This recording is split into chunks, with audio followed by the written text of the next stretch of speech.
I would say I know there's a lot of primary concerns they have as candidates for president. Economic concerns, the war in Iraq, on and on. But immigration has got to be right up there in the top three. And every politician that doesn't address that issue should hang his head in shame. And if you're running for the president of this country, you ought to speak out long and clear, not sound bites, but clearly, what are you for? Because we've had reform in immigration before, and reform and reform. In 1986, we had a new law that was supposed to be the salvation of everything. That didn't last long. And in recent years, the two parties have been at one another's throats. I say it's time to stop that. Get together, get immigration reform, and above all, get the immigration law out from under Homeland Security. Because ever since they did that, it's become military. And I don't know what the candidates are thinking, but if I were a candidate, I wouldn't want Homeland Security military chasing women and kids around, and that's exactly what they did here. In the end, who have they got left?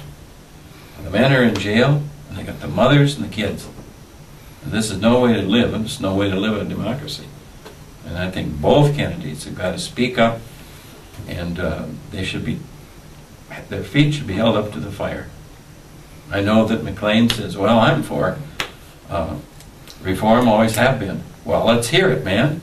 I mean, you can't just say that. You have to do more than that. Yeah, I would say that every elected politician should just hang their head in shame. And the fact that our own state people, if this is the biggest raid in the history of Iowa, why aren't you here? Why not come at least to tell the town? Everybody in town is upset. It isn't just the Hispanics. I mean, you got, drive down the main street, you got 3 big businesses that are closing. You got the bakery, which was doing well, doing excellent. You got the biggest restaurant in town. Both are for sale. Going to be, the bakery is for sale, and the Sabor Latino restaurant. So let the politicians come and look what this wonderful policy that they have now in place did to this town. It left a scar here that it's going to take a long time to heal. And all the work that was done by the Diversity Committee for all those last 10, 12 years, in one day was destroyed. Because there was goodwill amongst the people, and people were working together, families were putting down roots.